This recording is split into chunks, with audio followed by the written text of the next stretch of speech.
Kemudian Syekh melanjutkan, An Adi bin Arta'ah qala, dari Adi bin Arta'ah beliau berkata, kana ar-rajulu min ashabin Nabi sallallahu alaihi wasallam idza zukkiya qala Allahumma la tu'akhidni bima yaqulun waghfir li ma la ya'lamun. Ditambahkan dalam sebagian lafal, waj'alni khairan mimma yadhunnun. Beliau menyebutkan bahwa adalah sebagian dari sahabat-sahabat Nabi SAW dahulu, para sahabat, kalau mereka dipuji-puji, disanjung-sanjung berlebihan, atau bahkan sampai sebagian manusia sampai kepada level mengkultuskan seseorang, mungkin karena dia baik, karena dia soleh, dia berilmu, dikultuskan. Udah kayak orang suci yang nggak mungkin salah, pasti masuk surga wis. Lihat para sahabat yang kullan wa'adallahul husna, masing-masing mereka sudah dijanjikan surga. Para sahabat radhiyallahu ta'ala majma'in.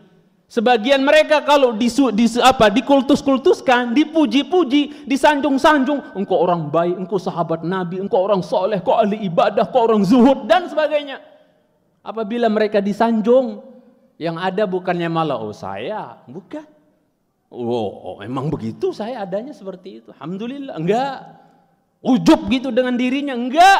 Dan ini menunjukkan kesucian, kebersihan hati para sahabat radhiyallahu ta'ala majma'in. Mereka bukan orang-orang yang doyan pujian. Mereka bukan orang-orang yang doyan untuk dikultusin sebagaimana sebagian orang senang kalau dipuji-puji, disanjung-sanjung, dianggap suci, bersih, tanpa dosa, pasti surga.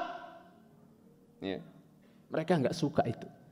Sehingga yang keluar malah dari lisan mereka sidang Idul Jum'ah yang khatib cintai karena Allah Azza wa Jalla, tatkala mereka dipuji-puji, disanjung-sanjung, ya Allah, jangan siksa aku dengan sebab apa yang mereka ucapkan. Jangan siksa aku ya Allah dengan sebab apa yang mereka ucapkan, pujian-pujian itu. Karena mereka takut. Kalau mereka menerima pujian itu legowo, senang, takut nanti akan tumbuh dalam hati mereka penyakit ria, penyakit ujub, penyakit takabur, merasa wah orang lain rendah, dan seterusnya. Takut mereka. Makanya mereka sampai berdoa kayak gini. Ya Allah, jangan siksa aku dengan sebab ucapan mereka yang muji-muji, nyanjung-nyanjung berlebihan, lebay kadang-kadang memuji. Sampai dikultuskan sebagian manusia itu, pokoknya dia udah wali sudah. Kultuskan, mereka nggak suka. Padahal mereka wali-wali Allah, para sahabat, sepakat kita, para sahabat wali-wali Allah, kekasih-kekasih Allah, nggak mau dikultus-kultusin.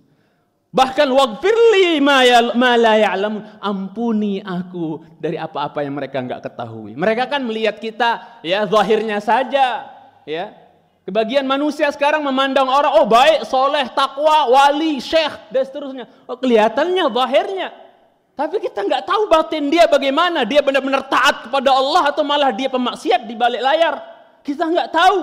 Nahnu nahkumu bidh-dhawahir wallahu yatawalla as-sarair. Kita hanya bisa menghukumi orang zahirnya saja. Rahasia dia dengan Allah ketika dia sendiri, nggak dilihat orang, nggak dilihat jamaah, gimana ada Allah saja yang tahu. Maka mereka nggak suka untuk dipuji-puji, disanjung-sanjung, dikultusin. Bahkan mereka mengatakan waj'alni khairan mimma yadhunnun. Ya Allah, jadikan aku hambamu ini lebih baik dibandingkan yang mereka sangkakan. Orang menyangka dia soleh, baik. Ya Allah, jadikan aku lebih baik dibandingkan sangkaan mereka. Begitu mereka kaum salaf terdahulu menghadapi pujian. Mereka takut. Karena kalau dihadapi pujian itu dengan senang, bangga, legowo, Masya Allah, minta dipuji terus, khawatir hati mereka akan tergerogoti oleh penyakit riya, ujub. Oleh sebab itu sebagian salaf memesankan, la taghurrannaka kathratu thana'in nasi 'alaik fa innan nasa la ya'rifuna illa zahirak. Jangan sekali-kali kau tertipu dengan banyaknya, ramenya pujian, like kalau bahasa sekarangnya itu. Jangan kau tertipu dengan banyaknya, jangan kau merasa gurur, bangga hati, dengan banyaknya pujian-pujian yang datang kepada dirimu dari manusia. Kenapa? Karena manusia hakikatnya enggak mengenal dirimu kecuali zahirmu saja. Batinmu, hatimu, aslimu kayak gimana? Ya, mungkin enggak terbongkar di hadapan manusia di dunia, tapi yaumil qiyamah Allah berfirman yauma tubalas sarair. Di hari itu dibongkar semua rahasia. Aslinya orang ini kayak gimana? Kebongkar semua, enggak ada yang bisa dirahasiakan di hari itu. Ya, la takhfa minkum khafiyah. Enggak ada yang samar hari itu, enggak ada yang bisa dirahasiakan di hari itu. Sidang Idul Jumat yang tercintai karena Allah Azza wa Jalla. Oleh sebab itu salang di antara orang yang saleh terdahulu di kalangan salafus saleh seperti Mutarrib bin Abdullah Asy-Syakhir rahimahullah pernah mengatakan, "Ma madahani ahadun qad illa tasaghartu ala nafsi." Enggak kayak sebagian orang sekarang kalau dipuji mungkin langsung besar kepala kata orang. Kalau salaf kita subhanallah orang-orang saleh terdahulu kalau dipuji-puji disanjung-sanjung orang, apa kata dia? Tasaghartu ala nafsi. Saya merasa makin enggak ada apa-apanya saya ini. Semakin diangkat-angkat, dibumbung-bumbung, dia malah merasa semakin kecil. Enggak sebagian orang ketika dia dibumbung-bumbung, diangkat-angkat, makin besar. Oh, emang. Mereka merasa makin kecil, hina malah. Tatkala dibumbung-bumbung, diangkat-angkat, dipuji-puji berlebihan. Waliyadzubillah. Pernah seorang laki-laki disebutkan dalam hadis yang muttafaq alaih disepakati oleh Imam Bukhari dan Muslim, seorang laki-laki disebutkan namanya di sisi Nabi sallallahu alaihi wasallam. Fa atna alaihi rajulun khaira. Maka ada seorang laki-laki juga di samping Nabi yang memuji-muji orang itu. Oh, dia ya Rasulullah top market top. Wis pokoknya. Hebat dia, orang keren, orang hebat, orang baik, orang pokoknya dia udah jangan tanya sudah ya Rasulullah. Oh, dia Masya Allah. Berlebihan memuji orang itu di depan Nabi sallallahu alaihi wasallam. Malah Nabi bukan sallallahu alaihi wasallam malah ya mendukung pujian tersebut. Oh iya, hebat dia, keren dia, soleh dia. Ya? Suci dia, bersih dia. Enggak. Malah Nabi mengatakan, "Waihak, qata'ta unuka sahibik, qata'ta unuka sahibik, qata'ta unuka sahibik."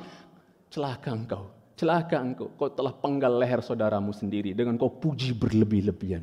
Versi Nabi, muji lebih-lebihan orang itu sama saja menggal leher dia. Waliyadzubillah. Nanti kalau dia sampai tahu, tadi kamu dipuji-puji, oh hebat kamu dipuji-puji depan Nabi. Akhirnya ketika dia dengar, oh begitu ya, oh saya memang begitu. Sombong, ria, ujub akhirnya. Penyakit jadinya dalam hatinya, waliyadzubillah. Malah Nabi katakan, kau telah memenggal leher saudaramu sendiri, kau potong leher saudaramu sendiri, kau potong leher saudaramu sendiri. Maka Nabi SAW kasih solusi. In kana ahadukum madihan la mahala. Kalau memang seorang di antara kalian tuh mau nggak mau harus nyanjung gitu loh, mau muji, ya pengen muji udah nggak tahan, pengen muji ini orang, maka apa? Kata Nabi SAW, ahsibuhu kada kada, ahsibu kada wa kada. Ya aku mengira memang, aku menyangka, ya setahu saya memang beliau begini orangnya baik, soleh, baik. Setahu ana seperti itu. Jangan lebay berlebih-lebih. Setahu ana memang beliau begitu. Perkiraan saya memang beliau orang baik dan seterusnya. Orang soleh misalnya. Orang dermawan misalnya. Ya. Kata Nabi, in kana yara annahu kadzalik. Kalau memang benar-benar dia melihat orangnya begitu, memang orang baik, orang soleh. Ya, sewajarnya saja memuji. Ya, wa hasibuhu Allah wa la yuzakki 'ala Allahi ahada. Dan cukup Allah yang menghisap itu orang nanti di hari akhirat. Apakah dia benar soleh atau enggak soleh, baik atau enggak baik, dermawan atau enggak baik, cukup Allah yang menghisap kelak dia di hari akhirat kelak. Ya. Dan Rasul mengatakan wala yuzakki 'ala Allahi ahada, dan tidak boleh seseorang menyanjung-nyanjung, menyuci-nyucikan dalam artian mengkultuskan, menyanjung berlebih-lebihan seseorang melebihi pujian kepada Allah, pengkultusan kepada Allah Rabbul Izzati wal Jalal. Sidang Idul Jumat di mana Nabi kita sallallahu alaihi wasallam pernah bersabda, idza raaitumul maddahin, apabila engkau melihat orang-orang yang maddah, bukan madihin tapi maddah, emang profesinya suka muji orang pokoknya. Tiap hari enggak abdol hidup kalau enggak muji orang ibarat. Maddah memang tukang puji untuk cari-cari muka biasanya. Ya. Apabila kau melihat ada orang yang terus memuji, suka memuji, enggak ada hari tanpa memuji, lebay berlebih-lebihan dalam memuji, fahthu fi wujuhihim turab. Siramin tanah aja di mukanya orang itu, kata Nabi SAW. Siramin tanah di muka orang tersebut. Jangan dipahami letterlock dulu hadis ini. Apa maksudnya? Bagaimana prakteknya kalau ada orang yang sering sekali memuji. Tolong diperhatikan ini. Bukan apa? Bukan yang sesekali. Sekali, 2 kali dia muji, langsung dicuprekin tanah di mukanya. Tidak. Tapi yang memang selalu muji. Sering memuji. Tiap hari ketemu dipuji. Ada maunya mungkin. Cari muka atau apa ada seterusnya. Udah. Uprekin di mukanya tuh, siramin saja di mukanya tanah, kata Nabi SAW. Nah, maka para ulama ada khilaf, perbedaan bagaimana memahami hadis ini. Sebagian ulama mengatakan bahwasanya na'khudhu ala zahiri. Kalau kita ambil hadis ini sesuai dengan zahirnya. Kalau orang yang banyak muji, lebay, berlebihan dalam muji, udah uprekin aja tuh tanah di mukanya. Sebagian ulama mengambil zahir hadis, sudah prakteknya tumprekin aja tuh tanah di mukanya. Sebagian ulama mengatakan bahwasanya apa? Enggak begitu maksudnya. Ya, enggak begitu maksudnya. Tapi apa? Makna hadis ini adalah apabila kau melihat orang-orang yang muji terus, muji terus, maka apa? Berpalinglah dari dirinya. Maknanya adalah berpaling engkau dari dirinya. Jangan diladenin, lu tinggalin aja. Nanti kamu kena lagi penyakit ujub, sombong dan seterusnya. Udah tinggalin aja, berpaling dari dirinya. Walaupun sebagian ulama memperinci, kalau yang dipuji, sering sekali dipuji itu adalah orang yang punya kekuasaan, punya power, ya pemimpin misalnya, ya kemudian dipuji tiap hari, maka dengan dia nguperkin tanah di muka orang yang muji itu nggak akan jadi masalah buat dia. Ya, orang nggak akan berani ngelawan dia ketika dia apa? Ketika dia lempar itu orang ya dengan tanah di mukanya supaya dia diam dan berhenti memuji terus. Tujuannya apa muji-muji terus? Supaya dia berhenti. Uprekin aja tuh tanah. Kalau dia orang yang punya sultah, punya ya power, punya ya dia seorang pemimpin misalnya, dipuji terus sudah. Tapi kalau orang rakyat biasa, orang biasa, ya, maka apa? Tidak tepat kalau dipuji orang, banyak orang, maksudnya orang banyak memuji dia, kemudian dia ya lemparkan tanah atau siramin mukanya dengan tanah. Ini kurang tepat, akan jadi masalah besar, bisa berantem, bisa golok-golokan. Maka yang terbaik kita maknai hadisnya bahwa kalau orang biasa ketika dipuji terus-menerus oleh seseorang misalnya, maka apa? Berpaling saja dari dirinya. Pada pertemuan